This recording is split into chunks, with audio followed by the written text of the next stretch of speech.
What's up everyone, it's your boy Raji, and in this video we're going to be going over Group E at the FIFA World Cup featuring Germany, Curacao, Ivory Coast, and Ecuador. I'm going to be giving my predictions, who I think will be making it out, and some key players, top performers to watch out for in this group.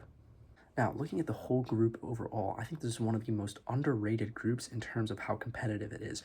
I mean, you've got two great nations in Germany and Ecuador. You've got an African champion this decade in Ivory Coast, and a Curacao team, yes, their first time coming to the World Cup, but again, you never know how these Cinderella stories really play out. I think this is a really tough group, and on paper, these games are very exciting, and I'm very excited to be watching this group at the World Cup.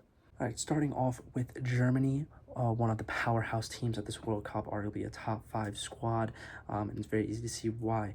Starting off with the shocking kind of decision for Manuel Neuer to come out of international retirement and rejoin the national team for this World Cup. And 40 years old, and he's going to be the starting goalkeeper. Will be interesting to see how he plays. Had a great season at Bayern. I'm sure he'll be fine at this World Cup. On the defensive side, they've got three incredible center backs in Nico Schlotterbeck, Jonathan Tah of Bayern, and Antonio Rudiger. Whatever combination they go with, I think they'll probably go with Tah and Schlotterbeck, but they've got a great center back pairing. Joshua Kimmich returning to one of the best midfielders in the world. Incredible season with Bayern as well. I think they're going to be playing him a little out of position in right back, but still, Joshua Kimmich, look for him to be a big-time leader and player on the pitch for Germany. In the midfield, Alexander Pavlovich, the youngster, going to be huge. Will they pair him with another youngster in Felix Mecha of Borussia Dortmund, or going with the veteran Leon Goretzka? Either option there, very sound in the midfield.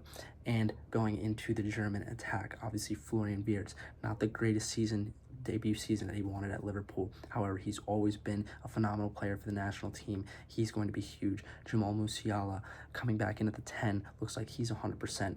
Germany is going to be needing him to really contribute at the World Cup.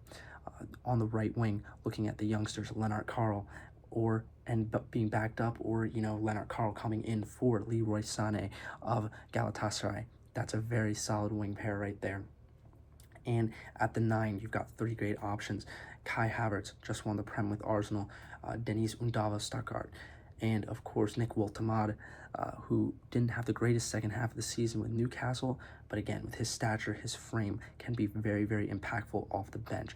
Very easy to see why this German team is considered a powerhouse and a top 5 team at this World Cup, and I think they'll prove that in this group stage. Now, next up, we've got Curacao. Already mentioned this is their first ever World Cup and the smallest nation to ever make it to the World Cup. Now, I would love a feel-good story. I would love to see Curacao make it out of this group, but this is a very, very tough group to make it out of, especially for a team like Curacao. They've got some good players, Tahith Chong of Sheffield. They've also got the Bakuna brothers in the midfield. However, I don't know if their roster will be able to go toe-to-toe with some of the other squads in their group. All right, next team in Group E, we've got Ivory Coast, the 2023 AFCON champions, and this is a sneakily underrated team. I really like this Ivory Coast team. They've got great leaders in Frank Kessie in the midfield, and also have an incredible young attack. Amad Diallo of Manchester United, Yan Diomande of Leipzig. That is a very, very young, exciting attack that Ivory Coast is bringing to the World Cup. Also have guys like Ibrahim Sangare of Nottingham Forest. This is a team with sneakily underrated players all around their roster. Look for them to make some noise and potentially get out of this group. This is a team that lost a thriller in the AFCON quarters to Egypt, and if they had won that, we might have seen them in the final there. I can't really see them beating Germany, but the rest of this group is up for grabs for this Ivory Coast team. All right, finally, we've got Ecuador, and I think one of the most underrated teams in this entire tournament. A lot of cornerstone pieces looking at the defense. Willian Pacho playing like one of the best center backs in the world from PSG.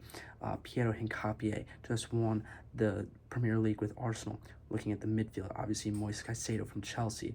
Haven't even mentioned guys like Ener Valencia and Kevin Rodriguez up top. John Yabo in the middle. This is a very, very underrated team. Came through CONMEBOL, tough South American team. These teams are gritty. Even in Copa America 2024, only lost in pens to Argentina. A lot of 0-0 draws for this team. Barely gave up any goals during qualifications.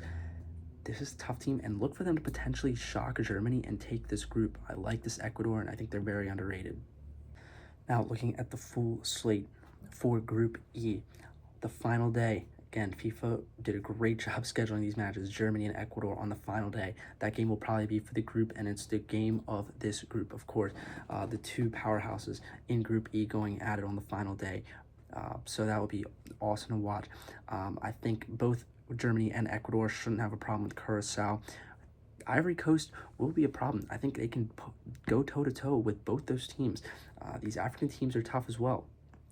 But I do think that Germany and Ecuador's rosters are a lot better than both Ivory Coast and Curacao. I think Germany and Ecuador can both get wins there. But again, I think the Ivory Coast can come out of this group in third place. They've got opportunities to draw here. Ecuador does go with a lot of 0-0 draws in their qualification to the World Cup. And again, Curacao, I think Ivory Coast has a roster to beat them. But Germany and Ecuador will be the matchup to watch in this group. Very excited to watch that. So for my predictions in this group, I have Germany topping the group, followed by Ecuador, Ivory Coast coming in third place, and Curacao in fourth. I do think that this Germany team is going to live up to the hype. I think they have the most well-rounded roster in the group, and I think they'll be able to come out on top. Ecuador, though, I said most underrated team in the tournament. I think they'll also live up to what they're supposed to do and come out second in this group. I think their defense, Willian Pacho and Pierre Hincapié, will be huge for them in securing them a spot out of this group.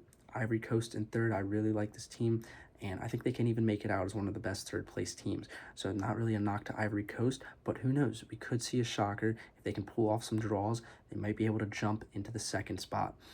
Curacao in fourth, unfortunately, just don't have the roster really to compete with the other three. Those what I think is going to be the final standings in this group. Now for some key players and top performers to watch for. Amad Diallo is number one. If Ivory Coast is to come out of this group and pull off a shocker to even get into second or first, Amad Diallo is going to have to show up. He is the star of Ivory Coast, paired up with Diamade on that attack. Amad Diallo is going to have to show up big for Ivory Coast. Number two, Willian Pacho, playing like the best center back in the world. Again, Ecuador came through this qualification giving up almost no goals.